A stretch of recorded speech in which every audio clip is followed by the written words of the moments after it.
আন্দোলনের ফলে শুধু আশ্বাসই পাই, কিন্তু আসলে সমস্যার সমাধানটা আসলে পাই না। ঢাকা বিশ্ববিদ্যালয়ের প্রশাসন কি চাইলে পারতো না? হলের ডালটা যেন একটু ঘন হয়।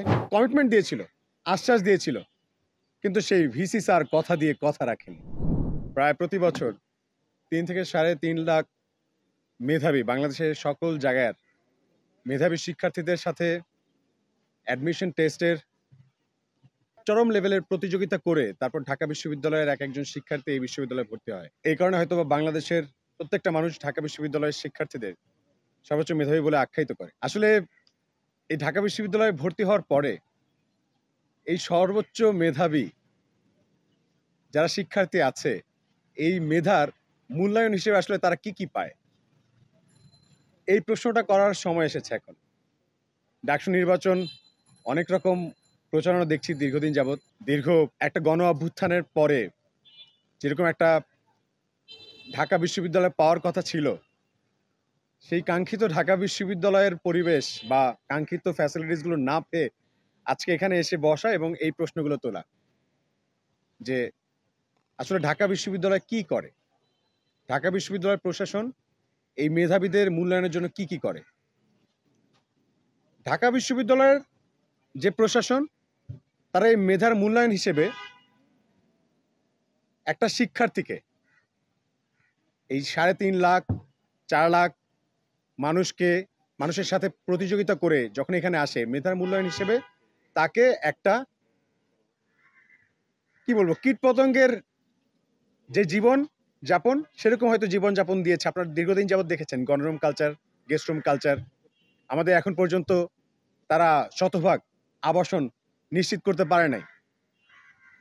স্বাধীনতার এতগুলো বছর হয়ে গেল, এতগুলো দল আসলো গেল, কিন্তু সবাই তাদের দলীয় স্বার্থ হাসিলের জন্য ঢাকা বিশ্ববিদ্যালয়কে কেবল ব্যবহারই করে গেল। তারা মেগা প্রজেক্টের নামে শুধু দুর্নীতি করে গেল। কিন্তু আসলে ঢাকা বিশ্ববিদ্যালয়ের এই কয়টা শিক্ষার্থী, তাদের ওয়েল ফ্যাসিলিটেট করার জন্য যেরকম ফ্যাসিলিটিগুলো দেওয়ার দরকার ছিল, আসলে কি তারা করেছে? ঢাকা বিশ্ববিদ্যালয়ের প্রশাসন কি চাইলে পারতো না? প্রত্যেকটা শিক্ষার্থী যেন যথেষ্ট পরিমাণ, যতটুকু প্রয়োজন ততটুকু যাতে সে সিট পায়, ঘুমানোর জায়গা ঠিক মতো পায়।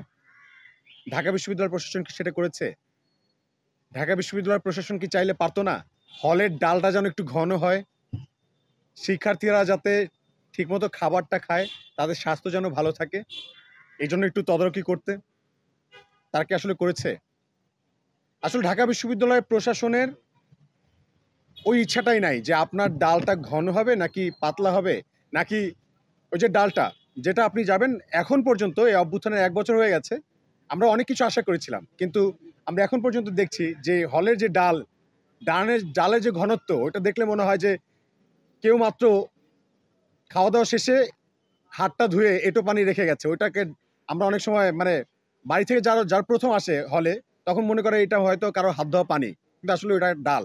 এখন পর্যন্ত একই সিস্টেম রয়ে গেছে, চেঞ্জ আসে নাই। তো এইটা হচ্ছে ঢাকা বিশ্ববিদ্যালয়ের একজন শিক্ষার্থীর মেধার মূল্য। তাকে ওই আধোয়া পানি মতো দেখতে যে ডাল, সেটা খেতে হয়।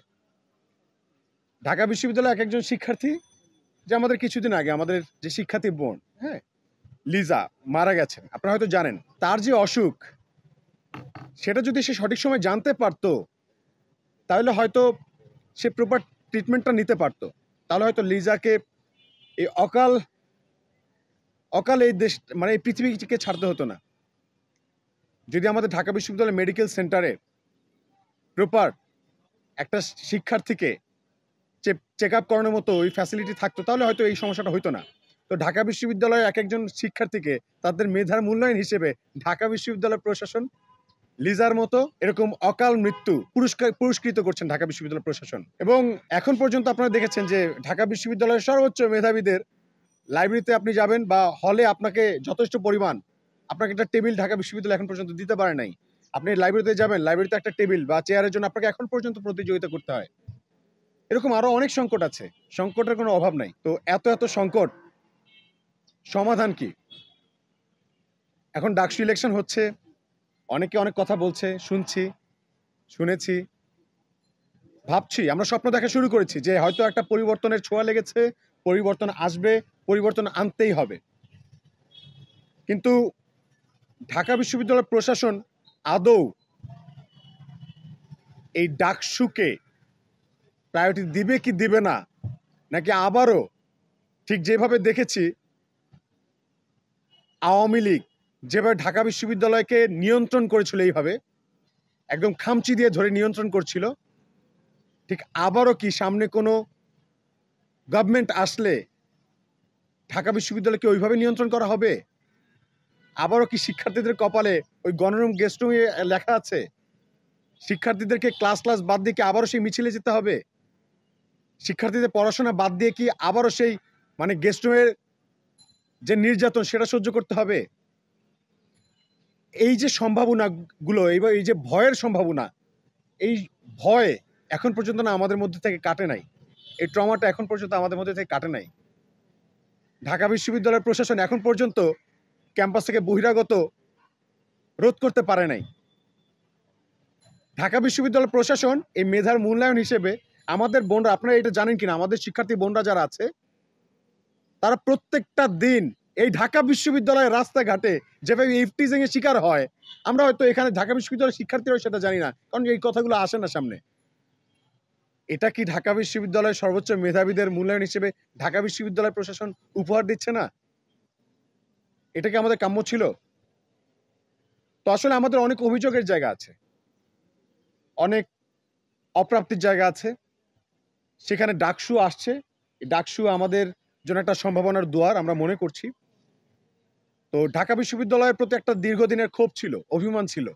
জানেন তো, ঢাকা বিশ্ববিদ্যালয়ে মেডিকেল সেন্টারে যখন প্রথম পায়ে জখম হয়ে ঢাকা বিশ্ববিদ্যালয় মেডিকেল সেন্টারে গিয়েছি, তারপর সেখানে প্রপার ট্রিটমেন্ট না পেয়ে প্রপার ওখানকার অব্যবস্থাপনা নিয়ে প্রথম আন্দোলন যখন করেছিলাম, অনশনে গিয়েছিলাম, তখন ঢাকা বিশ্ববিদ্যালয়ের তৎকালীন ভিসি আখতারুজ্জামান তিনি এসে আশ্বাস দিয়েছিল যে তিনি ঢাকা বিশ্ববিদ্যালয় মেডিকেল সেন্টারটাকে আধুনিক একটা মেডিকেল সেন্টার হিসেবে রূপান্তর করবে। কমিটমেন্ট দিয়েছিল, আশ্বাস দিয়েছিল, কিন্তু সেই ভিসি স্যার কথা দিয়ে কথা রাখেনি। তো আসলে এরকম খালি আশ্বাসই পেয়ে যাই, আন্দোলন করি, সংগ্রাম করি, মাঠের মানুষ, মাঠে থাকি, লড়ে যাই, কিন্তু আদতে আন্দোলনের ফলে শুধু আশ্বাসই পাই, কিন্তু আসলে সমস্যার সমাধানটা আসলে পাই না। তো এটা আমরা মনে করছি যে ঢাকা বিশ্ববিদ্যালয়ের এই যে ডাকসু নির্বাচন, এটা আমাদের জন্য একটা সম্ভাবনার দুয়ার।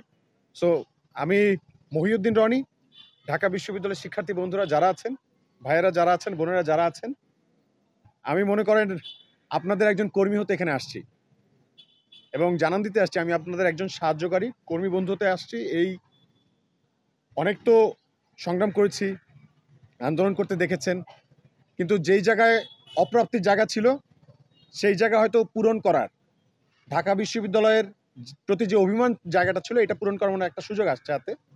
এবং ঢাকা বিশ্ববিদ্যালয়ের শিক্ষার্থীদের প্রতি আমি প্রচণ্ড পরিমাণ ঋণী। আজকে যে এখানে এতগুলো গণমাধ্যম কর্মী ভাইরা আসছেন, এই যে আমার নামটা যে আপনারা জানেন বা চেনেন, এখানে এসে আমার সামনে ক্যামেরাটা তাক করেছেন, এই সাপোর্টটা পেয়েছি ঢাকা বিশ্ববিদ্যালয়ের মাধ্যমে। ঢাকা বিশ্ববিদ্যালয়ের শিক্ষার্থীরা যদি সমর্থন না করতো, রেল আন্দোলন থেকে শুরু করে বিশ্ববিদ্যালয় মেডিকেল সেন্টার আন্দোলন থেকে শুরু করে জুলাই অভ্যুত্থানে, স্বাস্থ্যকার সংস্কার আন্দোলনে, এই আন্দোলন সংগ্রামে যদি ঢাকা বিশ্ববিদ্যালয়ের শিক্ষার্থীরা পাশে না থাকতো, তাহলে হয়তো আমার লাশটা খুঁজে পাওয়া যেত না। কৃতজ্ঞতা প্রকাশ করার একটা জায়গা এসছে। সো এত যে পরিমাণ ঋণ ঢাকা বিশ্ববিদ্যালয়ের, মনে হয় একটা সুযোগ এসছে এই ঋণটা পরিশোধ করার।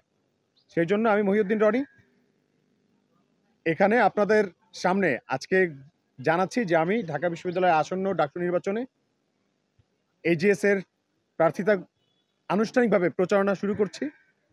ব্যালট নাম্বার 21, এজিএস 21, এবং আপনাদের কর্মী হয়ে ঢাকা বিশ্ববিদ্যালয়ের যতগুলো শিক্ষার্থীদের যেই সংকটগুলো আছে স্বল্প মেয়াদে এবং দীর্ঘমেয়াদে, যেগুলো করা যায়, মাত্র আপনাদের কাছ থেকে 365 দিনের সময় নেব এবং আপনাদের ম্যান্ডেট নেব এবং আপনাদের কাছে ওয়ার্ক প্ল্যান আপনাদের হাতে তুলে দেব যে আগামী 100 দিনে কি করব, আগামী 10 দিনে কি করব, 1 মাস পর কি করব, 2 মাস পর কি করব, 100 দিনে কি করব, এবং 365 দিন আমার পদক্ষেপ আপনাদের নিয়ে কি হবে। আসলে আমার কোনো দল নাই, বল নাই, আমার এমন কোনো লেজুর নাই যে লেজুরটা, শুনেছি যে অনেকের নাকি লেজুর আছে বিভিন্ন মন্ত্রণালয়ে, বিভিন্ন সচিবালয়ে, অনেকের লেজুর বিভিন্ন কার্যালয়ে, অনেকের লেজুর অনেক ভবনে, অনেকের লেজুর নাকি আবার ভিন দেশে। সেখান থেকে নাকি ঢাকা বিশ্ববিদ্যালয়ের শিক্ষার্থীদের কথা বলার জন্য তারা মানে তাদের লেজুরটা ওখানে গেঁথে তারপর ঢাকা বিশ্ববিদ্যালয়ের ডাকসুর প্রার্থিতা অনেকে করতে আসছেন। কিন্তু যেহেতু লেজুর বিনিময় হচ্ছে, তো আমিও আমার লেজুরটা আসলে এখানে দিতে আসছি, আপনাদেরকে জানাতে আসছি যে আমিও লেজুর দিতে আসছি।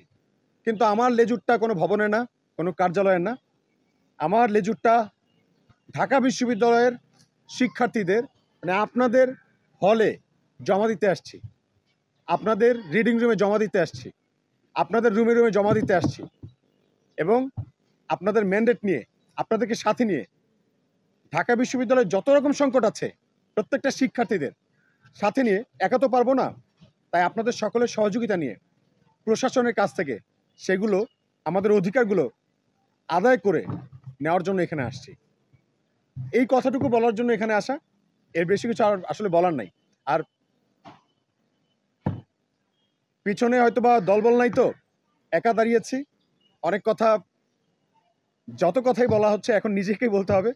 আর আপনারা ঢাকা বিশ্ববিদ্যালয়ের শিক্ষার্থীরা আছেন, আপনারা বলবেন, আমি শুনবো এবং কিভাবে সমস্যার সমাধানগুলো করা যায় একসাথে মিলে মিশে সমস্যার সমাধানগুলো করবো ইনশাআল্লাহ।